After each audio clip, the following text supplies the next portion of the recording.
Horario de 14 a 19, los martes está cerrado. Hay programas con alojamiento, almuerzo con reserva, casa de té, el museo, el casco histórico, Museo Acatuyum.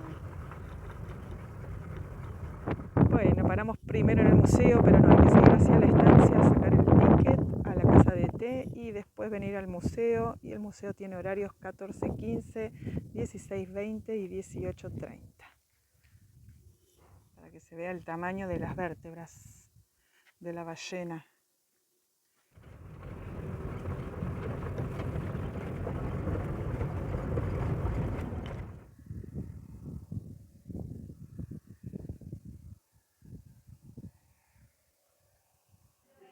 Y entramos en la cafetería. Vamos a ver. ¿Qué onda? Visitas guiadas. Museo, 5.000 pesos.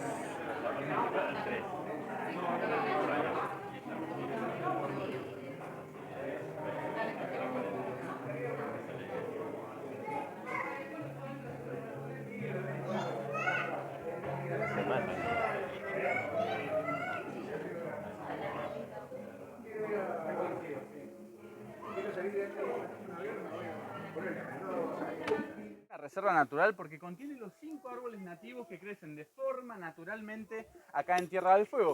Lo loco es que cada uno de ellos necesita un ambiente totalmente distinto, uno del otro, de todo el año. Justamente también son muy buenos para la madera, para la construcción, pero ¿qué sucede al crecer en zonas montañosas? Se utilizan, sus frutitos se dan en forma de racimo y se utilizan para hacer mermeladas o demás, ¿sí? Es comestible.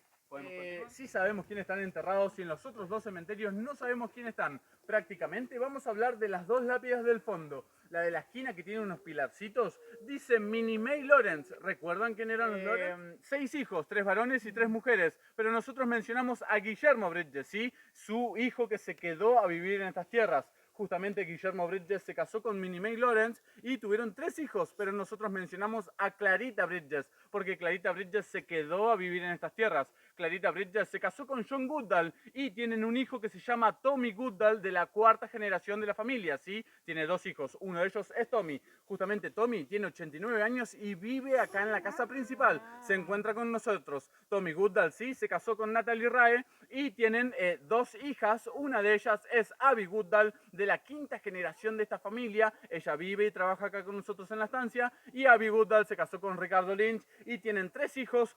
Su única hija es Catherine Lynch, que es la chica que le vendió las entradas. Es la chica de pelo largo, ¿sí? Nah. Es de la 6ª generación de esta familia. ¿Sí? Todos viven y trabajan acá en la estancia. Qué bárbaro. Después, chicos, acá dice nativo encontrado, que es abriendo rutas se encontraron los restos de un nativo. Es el segundo árbol nativo de Tierra del Fuego. Justamente este árbol tiene una particularidad, que son árboles sumamente altos y muy rectos. Al ser muy rectos, son muy buenos para la madera, para la construcción. Justamente acá en Tierra del Fuego se utilizan demasiado para construir casas, hacer muebles y demás. También porque se utiliza mucho más la lenga, porque hay más bosques de lenga que de otro tipo, ¿sí? Justamente también es de la familia de los Nothofagus, es primo, hermano del coihue. Y el calafate tiene las espinas en la rama, en el tallo. Esta es la plantita del calafate, el frutito es exactamente igual, ahora no tenemos.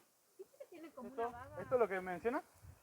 La barba del diablo. Sí, o barba de viejo, justamente. Barba. Es un líquen y es un indicador de aire puro. Esto crece solamente porque hay aire puro, nada más.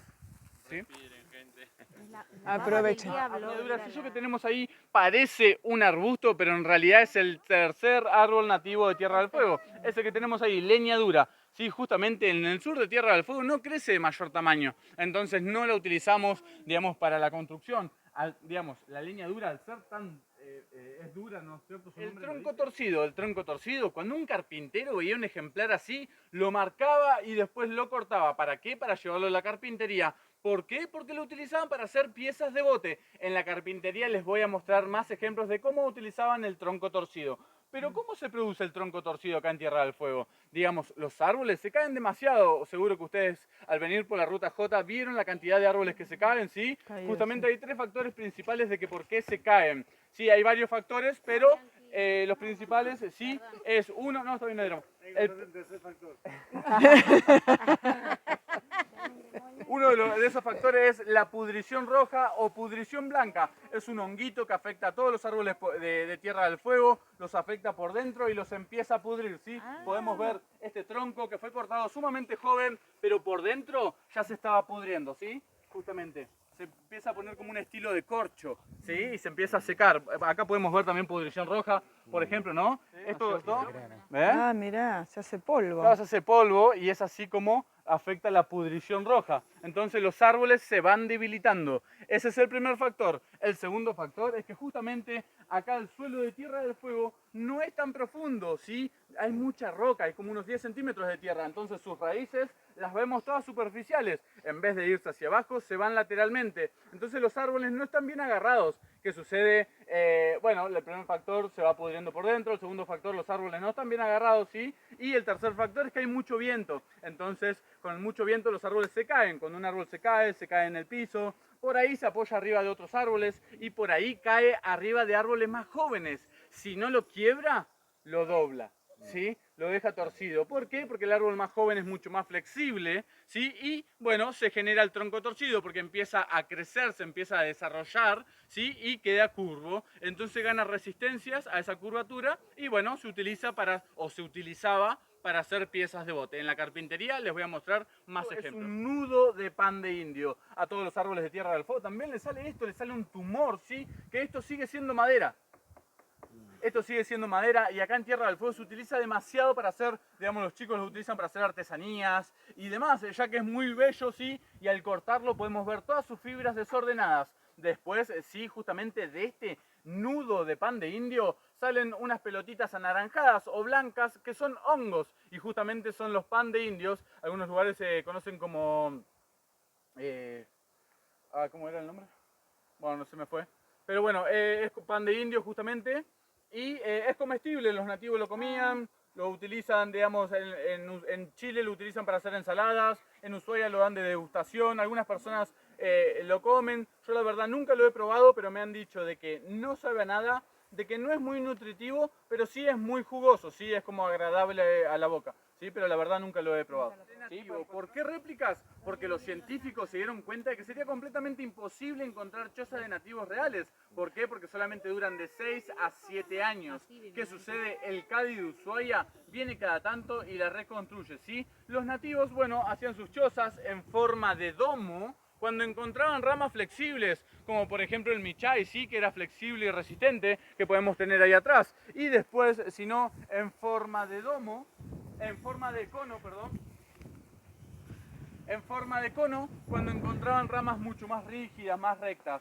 ¿Qué sucede? Como yo les mencioné, sería completamente imposible encontrar chozas de nativos reales, pero no sería imposible saber dónde hubo una choza. Justamente los nativos sí dejaron muchas pistas, muchas huellas. Yo les voy a hacer el ejemplo. Ellos colocaban la puerta en contra del viento, ¿sí? Entonces quiere decir que en esta choza, por ejemplo, el viento soplaba de allá y venía hacia acá. Entonces se refugiaban adentro de la choza, se alimentaban. ¿Qué comían? Conchas, mejillones, todos esos desperdicios, ¿sí? De esos alimentos, los tiraban hacia afuera, los tiraban y se iba acumulando en la puerta. ¿Qué sucede? Acá en Tierra del Fuego el viento es muy cambiante, color beige o un poco más claro. Esa isla es la isla Martillo y podemos encontrar acá en Tierra del Fuego los pingüinos, muy bien. Justamente podemos encontrar 3 clases de pingüinos. El pingüino papúa lo podemos encontrar los pingüinos papúa, el pingüino magallánico y los pingüinos rey. Los pingüinos papúa los podemos encontrar en las islas del sur de Georgia, en la Antártida, en las Islas Malvinas y acá en Tierra del Fuego. Ese es un pingüinito papúa porque tiene las patitas anaranjadas y piquito anaranjado. Árbol nativo de Tierra del Fuego. Justamente el ñire también es de la familia de los notofagus.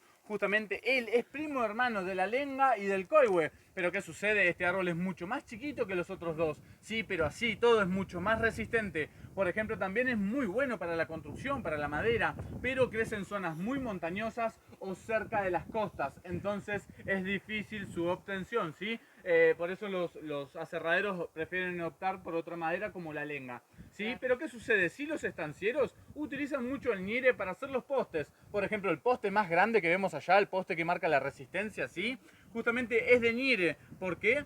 Porque es mucho más resistente. Por ejemplo, un poste de lenga dura de 6 a 7 años y un poste de ñire dura 20 años. Es mucho más resistente, ¿sí? Desde abajo. está completamente hueco por dentro. ¿Por qué? Porque tiene la pudrición roja. Justamente afecta a todos los árboles de Tierra del Fuego por dentro, ¿sí? Y se empieza a pudrir. Después en estos agujeritos entran las larvas y se empiezan a comer también la madera. Y justamente, bueno, con esos factores, con el viento, después las raíces superficiales. Quinto árbol nativo es el canelo. Justamente el canelo es este arbolito que tenemos acá. Ahí tenemos algunos más grandes. Ahí atrás tenemos uno flaco alto. Y de este lado también tenemos más canelo. Justamente el canelo necesita todavía mucho más humedad para poder crecer de mayor tamaño. Yendo para la estancia Moat, por ejemplo, por sus costas, podemos encontrar canelos mucho más grandes, ¿sí? Pero ¿qué sucede? El canelo no sé si es bueno para la madera, para la construcción, pero sí sé que no es bueno para la leña, para el fuego. ¿Por qué? Porque el humo del canelo es tóxico para los ojos. Así todo el capitán Winter, ¿sí?, lo descubrió en 1579 como un árbol o una planta medicinal. ¿Por qué? Porque esas personas que viajaban por mucho tiempo en barco y hacían viajes sumamente largos de 6 meses, un año o más, sí, se enfermaban de una enfermedad que se llama escorbuto, que es por falta de vitamina C, por hacer viajes sumamente largos y no consumir frutas frescas. Entonces el capitán descubrió que preparando un té con la corteza de este árbol podían curarse del escorbuto. Desde ahí este árbol fue llevado a Europa, ¿sí? Después también acá en Tierra del Fuego se puso muy de moda la pimienta fueguina, y la pimienta fueguina también sale del canelo, y por eso mismo les digo que no es tan lindo para el humo, ¿no?, para el fuego, porque el humo es tóxico para los ojos, es irritable y demás por la pimienta y demás. Cuando lo quemas. Claro. Y mitad aserradero. Justamente la familia se dedicó muchísimo al tema de la madera. Sí, cortaban los árboles a hacha. Esos árboles, con la ayuda de los bueyes o de los caballos, los llevaban a las costas. Y en las costas hacían un estilo de balsa que los ataban con esos alambres. Justamente, ¿por qué hacían eso? Porque acá no había rutas. Imagínense, sus rutas eran las bahías y los canales. Esta familia está en estas tierras desde 1886. Y la ruta J por donde ustedes vinieron, si no me equivoco, se construyó o se inauguró en 1978 o en el 79, ¿sí? Y justamente casi 80, 90, 100 años sin ruta. Sus rutas eran las bahías y los canales. Después podemos ver la cantidad de mano de obra que se necesitaba para poder sacar un rollizo del agua. Lo cortaban en rajas, en tacos, astillas y demás para línea. Sí, justamente todo de la época. El recorrido es por acá conmigo. Acá tenemos una piedra a afilar. Sí, justamente servía para afilar hachas, tijeras, cuchillos, asadas y demás. Todo para el trabajo de la estancia. Construcción, discúlpame, ¿qué fecha tiene más o menos? No me sé la fecha. Bien. No me la sé, pero es súper antigua. Más de 100 años seguro. Sí, fácil, Todas ¿no? las maderas son originales y demás. ¿Sí? Justamente las del piso. Acá en estas imágenes, como podemos ver, la estancia se dedicó muchísimo al tema de la ganadería, pero justamente era un trabajo difícil juntar el ganado cuando ingresaba al bosque. Como hoy vieron, sí, cuando vinieron por la ruta J, que había muchos árboles caídos, ¿no? Que ya comenté los factores también. Como en esta imagen también podemos apreciar, sí, que hay muchos árboles caídos. Cuando el ganado ovino ingresaba al bosque era muy difícil juntarlo, porque no se podía andar en caballo, porque se podían lastimar una pata o demás. Entonces se juntaba todo a pie o con la ayuda. Tenía una de ellas, sí, también tenía su propio puesto, su propio brete, sí, y justamente conectaba esta pieza justamente acá abajo. Después de ahí encendía la máquina, y al encender la máquina retiraba una ovejita del corral, del brete, sí, la sacaba y primeramente la sentaba de cola. Le retiraba la lana de la panza o de la barriga porque se consideraba una lana mala o una lana sucia porque tenía tierra o excremento. Esa lana la tiraban o la utilizaban para realizar trapos. El resto de la lana, sí, sale en una sola pieza y se llama vellón. Cuando el esquilador terminaba de trabajar, sí, la ovejita se iba por su compuerta, sí, se iba por su compuerta, sí, y la llevaban para otros corrales. Cuando él finalizaba, venía una segunda persona, el vellonero. Venía el vellonero, tomaba la lana, tomaba el vellón y se dirigía en la mesa de trabajo. Acá en la mesa de trabajo, ¿qué hacía? Extendía la lana, sí, sale en una sola pieza. Todo esto equivale a una ovejita esquilada. ¿Qué hacía acá en la mesa de trabajo? Separaba partes malas, partes sucias, sí, le iba limpiando un poco. Y después de eso, hacía un bulto de vellón, un bulto de lana. Y acá hay un techo falso donde lo lanzaban hacia arriba porque había más personas que dividían la lana en distintas calidades. Como les mencioné, esta estancia se dedicó muchísimo al trabajo de la ganadería. Pero hubo 3 factores principales de que por qué dejaron de trabajar con ellos. El primer factor, sí, justamente son los perros asilvestrados o perros cimarrones, sí, como perros salvajes. Acá en Tierra del Fuego se veía muchísimo que las familias tenían mascotas, tenían perros. se iban a vivir a otro lugar, no se podían llevar las mascotas, ¿sí? ¿Qué hacían? Las abandonaban, los tiraban al campo, al bosque. Entonces, primeramente uno les daba de alimento a los perros. Pero después esos perros, al encontrarse solos en el bosque, sí necesitan alimento y por necesidad salen y cazan animales. Y justamente cazaban ovejas que son un poco más indefensas. ¿Qué sucede? Esos perros empiezan a reproducirse, hacen manada, jauría, y no es tan solo que cazan para alimentarse, sino que cazan para enseñarle a las crías también a cazar. Entonces, bueno, todas las estancias de Tierra del Fuego, no tan solo esta, todas las estancias tuvieron mucho problema por los perros asilvestrados y hoy todavía se ven perros asilvestrados más cerca a Tolwyn, ¿sí? Por esa zona, por ahí se siguen viendo perros asilvestrados. Y bueno, el primer factor. Segundo factor es que justamente cuando inauguraron la Ruta J en 1978 o en el 79, ¿sí? Justamente empezaron a aparecer cuatreros, personas que venían a pescar, que venían a acampar, venían a pasear, pero en realidad se robaban los animales. Entonces esta estancia dijo, ok, nos están robando las ovejas, cambiemos de ovejas a vacas, son mucho más grandes, no se la van a poder llevar, ¿sí? Pero ¿qué sucede? Cada 2 o 3 kilómetros encontraban una vaca muerta que le faltaba una pata, un costillar, y al final estas personas mataban el animal igual y se llevaban lo que podían cargar. Entonces la estancia seguía estando la misma, seguía perdiendo animales. El segundo factor y el tercer factor es que justamente en 1995 acá en Tierra del Fuego hubo un invierno como ningún otro. Hubo tanta nieve, tanto frío, que esta estancia, al no tener los suficientes galpones de aguante para darle refugio a sus animales, se le murió el 80% de los animales. Desde ahí la estancia dijo, ya está. Basta. No nos dedicamos más a los animales, tenían algunos sí que iban quedando y demás, pero poco a poco había comenzado el turismo. Entonces justamente poco a poco se empezaron a dedicar al turismo y hoy se dedican 100% al turismo. Así que chicos, gracias por visitarnos, ¿sí? ¿Podemos continuar? Es un lavarropas, lava y seca ropa. Muy bien. ¿Qué sucede? Abrían la tapa, sí, ponían el agua, el jabón, la ropa y después a lavar, ¿sí? Lavaban la ropa. Después de ahí, de lavar la ropa, ya sacaban la ropa y la pasaban por acá para centrifugarla, sacarle el agua. ¿Sí? Ah, qué bárbaro. Era un trabajo de los niños en la época también, sí, sí, sí. Animales también, sí. Justamente recuerdan que yo les dije de que Thomas Bridges fue a pedir tierras y sin tanta oposición le brindan las tierras a la familia, ¿lo recuerdan? Sí. Sí, justamente se las brindan sin tanta oposición porque le ponen una condición a la familia. Justamente en esa época, lamentablemente, estaba la disputa por Argentina, entre Argentina y Chile por todas estas tierras. Y bueno, justamente en 1881, ¿sí? Por eso mismo a la familia le brindan las tierras, ¿sí? Sin tanta oposición porque le ponen una condición, la condición que le brindan 20 islas para que las trabajen por 7 años, para que tengan territorio o permanencia, ¿sí? Después de trabajarlos a esas islas por 7 años, justamente gracias a ese trabajo, la mitad del Canal Big es argentina y la otra mitad es chilena, por ese trabajo justamente en esas islas, que esas islas se encuentran en el Canal Big. ¿Sí? ¿Cómo trabajaban esas islas? Utilizándolas de corrales, ¿sí? Llevaban animales en todas las islas, en las 20 islas, y hoy la estancia Harberton tiene islas de 2 metros por 2 metros, pero en ese entonces había que tener animales en todas las islas, ¿sí? Era un trabajo, una estrategia. Sí, justamente, ¿qué hacían? Abrían la tapa, en esa cerradura, ¿sí? Ponían los alambres, los hunchos, después de ahí cerraban la tapa, ¿sí?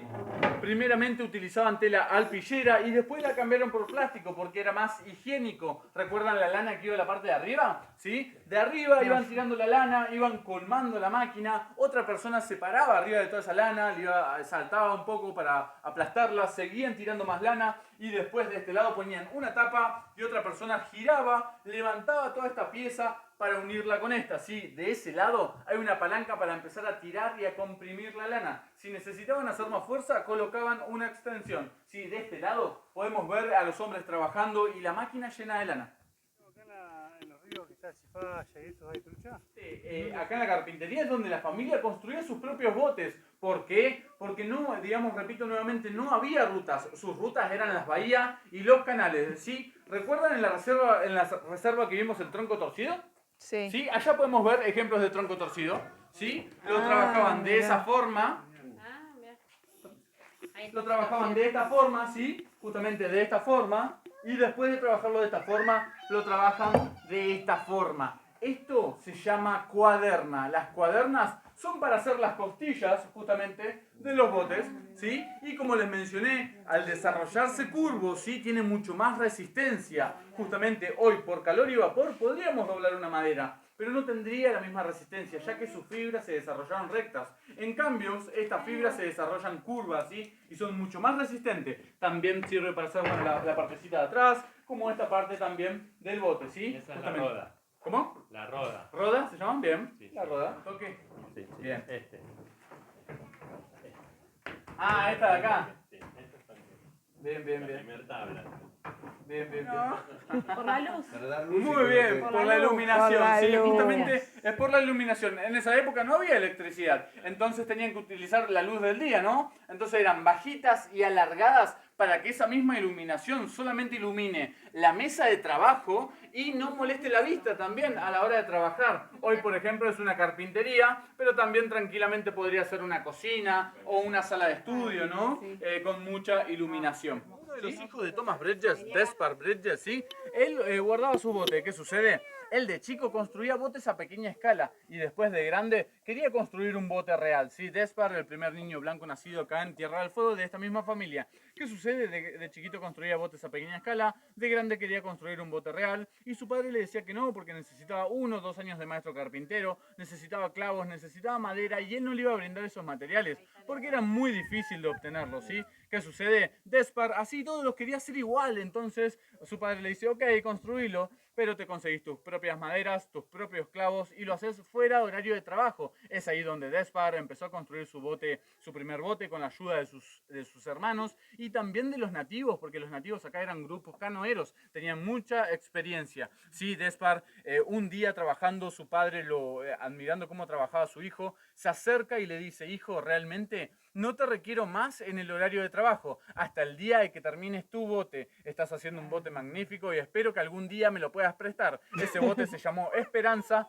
y la familia no sabe dónde estaba, podría estar perdido o hundido, ¿sí? Por ahí. Pero bueno, este es el segundo bote que construyó Despard, se llama Amalia B, es un bote estilo ballenero, sí, tiene el nombre de su mujer y nunca se utilizó para cazar ballenas, pero sí para el trabajo de la estancia. También tiene otra historia que justamente como es un bote de 6 remos, ¿sí? De 6 plazas, justamente Despard con 5 nativos jugaba competencia de remo contra la Marina Argentina y nunca perdían una competencia. Yo nuevamente creo porque, bueno, los grupos canoeros de esta zona tenían mucha fuerza, mucha experiencia remando, ¿sí? La despensa. Bueno, sí, en esa época los barcos que llegaban traían de lastre, de peso, traían ladrillos. Justamente dejaban los ladrillos acá y se llevaban alimento o madera, hacían un intercambio, ¿sí? Sí, algunos sí tienen. Automáticamente consigue las tierras, viaja a Inglaterra porque su suegro era carpintero. Su suegro en Inglaterra le construye una casa, ¿sí?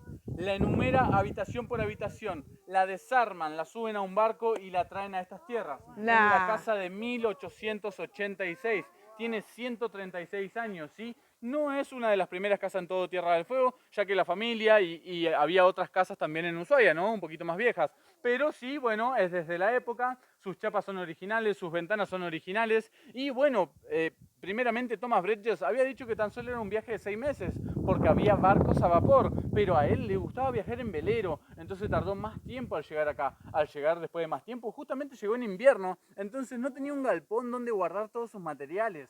Entonces utilizó el barco como depósito, ¿no? Fue bajando los materiales como pudo y fue construyendo la casa como pudo. ¿Qué quiero decir con esto? Que justamente la casa no fue construida con sus planos originales. Sí, la casa se fue ampliando porque los hijos se fueron casando, sí, y primeramente el segundo piso se encontraba del lado derecho, pero la primera vez que la familia deja a una persona a cargo de la estancia que no era parte de la familia, se le ocurrió hacer esos ventanales, esa terraza, que hoy es sumamente lindo, sí, pero en esa época era para hacer un secadero de leña y de ropa. Entonces el segundo piso, al encontrarse del lado de arriba, se creía de que se iba a derrumbar y volvieron a modificar la casa, ¿sí? Pero bueno, es la casa de la época y acá es donde vive Tommy Goodall de la 4ª generación a sus 89 años de edad, ¿sí? Él vive solo en esta casa, ya que la 5ª y 6ª generación viven en la casa nueva, en la casa de los ventanales que se encuentra allá, ¿sí? Él es el bisabuelo de la chica. Él sería el abuelo. Él es el abuelo. Para que puedan pasar, pueden subir, hay unas escaleras para sacar fotitos.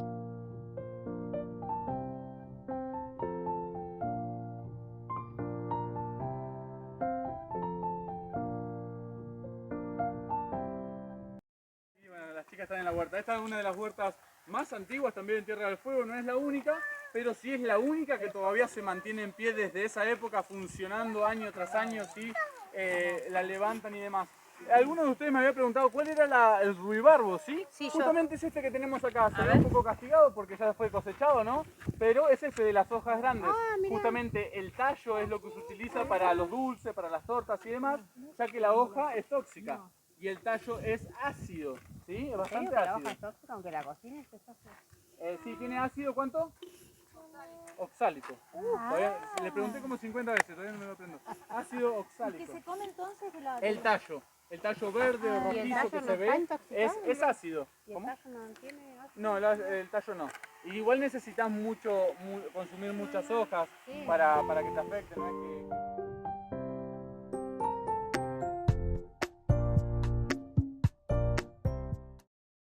Y este sector son cabañitas porque podés venir a hospedarte. Para más información, busca en la página web del lugar.